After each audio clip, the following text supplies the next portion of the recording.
Hello जी, नमस्कार। MS classes में आपका स्वागत है। जी दोस्तों, जैसा कि आप जानते हैं कि हम आपको रासायनिक अभिक्रिया के प्रकार बता रहे हैं और उनमें हम आपको संयोजन अभिक्रिया को बता चुके हैं और साथ ही साथ उसमें जो हमारा दूसरा जो टॉपिक था वह था वियोजन अभिक्रिया।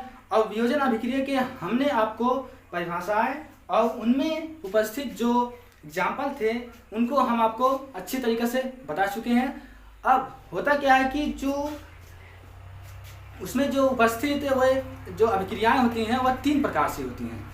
जो उनमें जो वियोजित होते हैं वह 3 प्रकार से होते हैं। जैसे कि हम आपको बता सकते हैं कि पहला जो हमारा होगा वह ऊष्मीय अपघटन होगा। अपघटन बोलिए या फिर उसे आप वियोजन बोलिए, वही बात है। और ऊष्मीय अपघटन होंगे। जो हमारा दूसरा होगा वह प्रकाशीय अपघटन होगा और जो तीसरा हमारा होगा उसे हम कहेंगे विद्युत अपघटन। जी दोस्तों, हम कहेंगे उन्हें क्या? विद्युत अपघटन। अब हम बात करते हैं सबसे पहले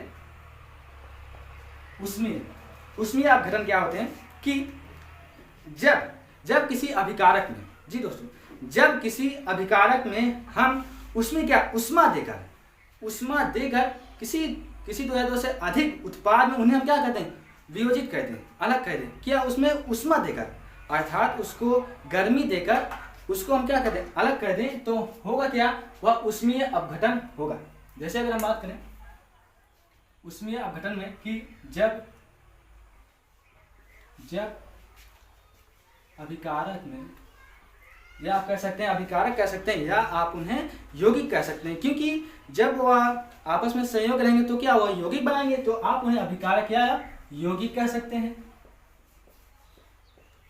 यौगिक, जब यौगिक में क्या ऊष्मा देकर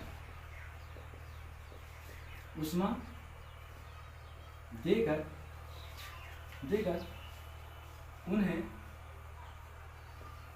उन्हें उत्पाद में 2 या 2 से अधिक भागों में विभाजित कर सकें। उन्हें उत्पाद में क्या होगी? 2 या 2 से अधिक, 2 या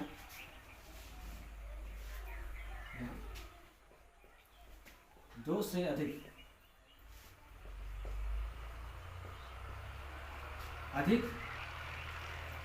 भागों में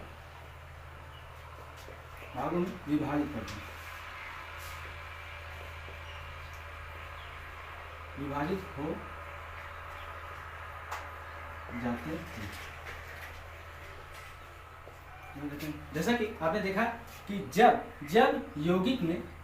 किसी यौगिक में या यौगिक में ऊष्मा देकर उन्हें उत्पाद में 2 या 2 से अधिक भागों में क्या किया जाए? विभाजित हो जाते हैं। 2 या 2 से अधिक भागों में क्या हो? विभाजित हो जाते हैं, तो हम उन्हें कहते हैं ऊष्मीय अपघटन या ऊष्मीय वियोजन। ठीक। और देखिए, जैसे एग्जाम्पल हम अगर आपके सामने लेते हैं, एग्जाम्पल हमारा है CaCO3। आप ये देख रहे हैं कि यौगिक है। ठीक। उसी प्रकार हमने कहा यौगिक है, आप इन्हें अभिकारक कह सकते हैं, क्योंकि आप देख रहे हैं जो हमारे एरो लगा हुआ है, एरो का जो हमारा टेल वाला भाग होता है, इन्हें हम अभिकारक कहते हैं। और ये जो हमारे यौगिक है, यौगिक हुए क्या कि जब उत्पाद में वह बने तो हुआ क्या कि उसमें CaO प्लस CO2 में क्या हुए? वह विभाजित हो गए। लेकिन कैसे? ऊष्मा देकर। कैसे विभाजित हुए? ऊष्मा देकर। जो हमारा यह CaCO3 है, जो हमारे यौगिक है, जब हम इसमें ऊष्मा देंगे, ऊष्मा देने के फलस्वरूप हमें जो उत्पाद के रूप में प्राप्त होगा वह CaO प्लस CO2 में हमें वह मिलेगा। ठीक। आपने देखा कि जो अभिकारक है, जब हमने अभिकारक में ऊष्मा या उससे गर्मी दिए, तो गर्मी देने के बाद वह 2 या 2 से अधिक उत्पाद में क्या हो रहे हैं? वह विभाजित हो जा रहे हैं, तो उन्हीं को हम कहेंगे क्या? ऊष्मीय अपघटन। क्योंकि आप देख सकते हैं कि जो हमारे ऊष्मीय अपघटन है या जो हमारा हेडिंग बना हुआ है, ठीक इन्हीं के अनुसार हेडिंग बनाया गया है। जो हमारा जो रिएक्शन है, आप रिएक्शन से ही इनकी परिभाषा है, साथ ही साथ इनकी जो हेडिंग है वह भी आप बना सकते हैं। क्योंकि आप सिंपली देख सकते हैं कि जब हमने अभिकारक में क्या किया? ऊष्मा किया, उसमें हीट किया, उसमें गर्मी दिए, तो गर्मी देने के फलस्वरूप जो हमें प्राप्त हुआ उत्पाद में, तो वही हमारा क्या हुआ? उष्मीय अपघटन हो गए। ठीक, अब हमारा जो नेक्स्ट हेडिंग है दूसरा, वह है क्या, प्रकाशीय अपघटन। जी दोस्तों, जब हम किसी यौगिक को या जब हम किसी अभिकारक को सूर्य के प्रकाश में लाते हैं, सूर्य के उपस्थिति में क्या होते हैं, सूर्य की उपस्थिति में क्या हो, वह दो या दो से अधिक भागों में विभाजित हो। हुआ क्या कि प्रकाशीय अपघटन में क्या होंगे कि जब कोई यौगिक हो या फिर जब कोई अभिकारक सूर्य के प्रकाश की उपस्थिति में वह दो या दो से अधिक भागों में विभाजित हो जाए। जी दोस्तों, क्योंकि प्रकाशीय अपघटन से पता चलता है प्रकाश से ही कि जब कोई यौगिक होगा उस पर जब प्रकाश पड़ेगा तो होगा क्या कि वह दो या दो से अधिक उत्पाद में वो क्या होगा, विभाजित हो जाएगा। क्योंकि हम पढ़ क्या रहे हैं, अपघटन पढ़ रहे हैं, वियोजन पढ़ रहे हैं, तो क्या होगा, अलग होने का यहाँ पर कार्य बताया जा रहा है। तो हम पढ़ सकते हैं कि प्रकाशीय अपघटन में जब कोई यौगिक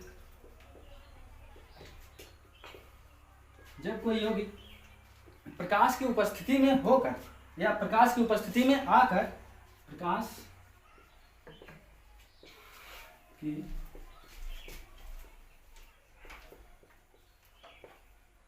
की उपस्थिति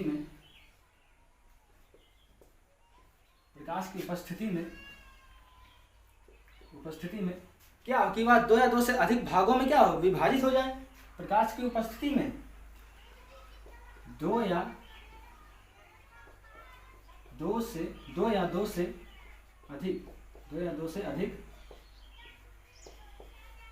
अधिक भागों में बंट जाए या विभाजित हो जाए, बंट जाता है, तो हम उन्हें क्या कहते हैं, प्रकाशीय अपघटन। जैसे एग्जाम्पल हम ले लें तो जैसे C2+O2 या फिर हम ले सकते हैं कि CO2 होंगे क्या, CO2 है, ये विभाजित हुए C2+O2 में। ठीक, आपने देखा, लेकिन कैसे, जब इस पर हमने प्रकाश डाला तब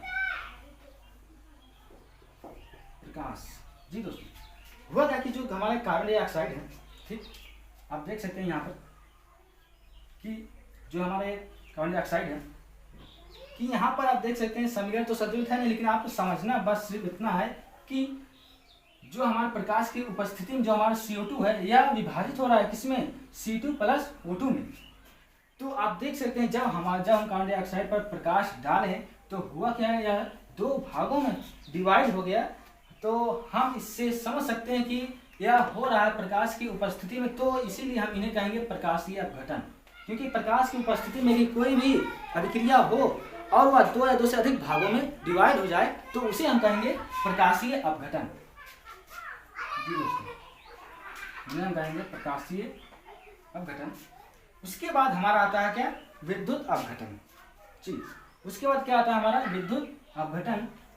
हालांकि आप इन्हें संतुलित कर सकते हैं, तो यहाँ लिख दीजिए, उसके बाद दो यहाँ पर, ठीक, दो। उसके बाद आप यहाँ पे लिख सकते हैं, ये संतुलित है, कैल्शियम कार्बन और ऑक्सीजन, यहाँ पर ऑक्सीजन, ये क्या रिएक्शन आपका संतुलित है। ठीक, अब देखिए, अब हमारा आता है क्या, विद्युत अपघटन।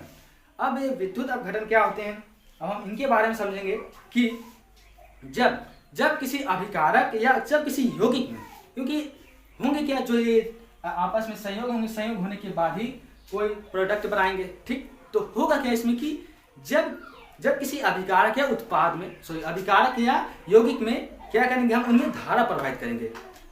आप जो यहाँ पर तीसरा हेडिंग है, क्योंकि विद्युत का मतलब ये होता है कि जब किसी अभिकारक या यौगिक में क्या किया जाए, उसमें धारा प्रवाहित किया जाए। जब हम उसमें धारा प्रवाहित करेंगे तो होगा क्या कि वह दो या दो से अधिक भागों में क्या डिवाइड हो जाए। जब वह दो या दो से अधिक भागों में डिवाइड हो जा रहा है, तब जब हम उसमें धारा प्रवाहित कर रहे हैं तब। अब देखिए, जैसे अगर हम लिखें तो जब किसी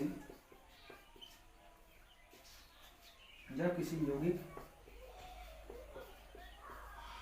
या फिर आप लिख सकते हैं कि जब किसी यौगिक में क्या धारा प्रवाह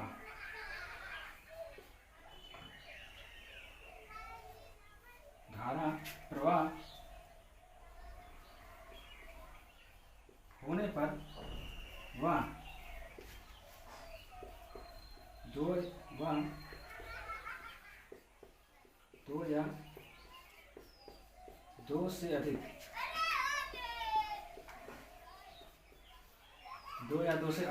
भागों में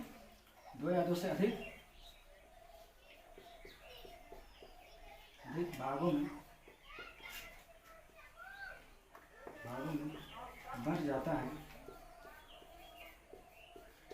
तो उसे हम क्या कहते हैं, विद्युत अपघटन। आप देख सकते हैं कि जब किसी यौगिक में, जी दोस्तों, जब किसी यौगिक में क्या उनमें धारा प्रवाहित किया जाए, उनमें धारा प्रवाहित करने पर होगा ना कि वह दो या दो से अधिक भागों में क्या होगा, बढ़ जाए, डिवाइड हो जाए। आपका वियोजन का मतलब ही होता है दो भागों में बंटना, इसीलिए यहाँ पर बार बार आ रहा है कि दो भागों में बंटना। आप पढ़ रहे हैं कि वियोजन अपघटन, ठीक, इसीलिए इसमें बार बार बात हो रहा है कि वह दो या दो से अधिक भागों में क्या हो, बट जाए। अब हम एग्जाम्पल लेंगे, जैसे H2O, ठीक, H2 को हमने लिया, ठीक, हुआ क्या, जब हमने धारा प्रवाहित किया होगा क्या कि या H2 प्लस O2 में डिवाइड हो जाएंगे, ठीक। कब, जब हम इनमें विद्युत का प्रवाह करेंगे, विद्युत, ठीक।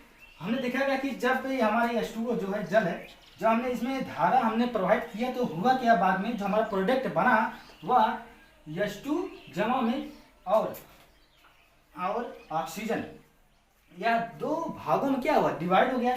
तो आप कह सकते हैं, लेकिन डिवाइड कैसे हुआ, जब हम उनमें धारा प्रवाहित की, इसीलिए यह हेडिंग बना है विद्युत अपघटन। जब किसी यौगिक में आप उन्हें क्या किए, धारा प्रवाहित किए, धारा प्रवाहित करने के बाद हुआ क्या कि वह दो या दो से अधिक भागों में क्या हो जा रहा है, वह डिवाइड हो जा रहा है, बढ़ जा रहा है, तो हम उसे कहेंगे क्या, विद्युत अपघटन। जैसे कि आप एग्जाम्पल तौर पर देख सकते हैं, और साथ साथ आप इन्हें देख सकते हैं, रिएक्शन संतुलित कर सकते हैं, आप यहाँ पर देख सकते हैं, ठीक, हो गया हमारा रिएक्शन संतुलित। हालांकि हमने आपको इससे पहले वीडियो में हम आपको बता चुके हैं रिएक्शन कैसे संतुलित होता है।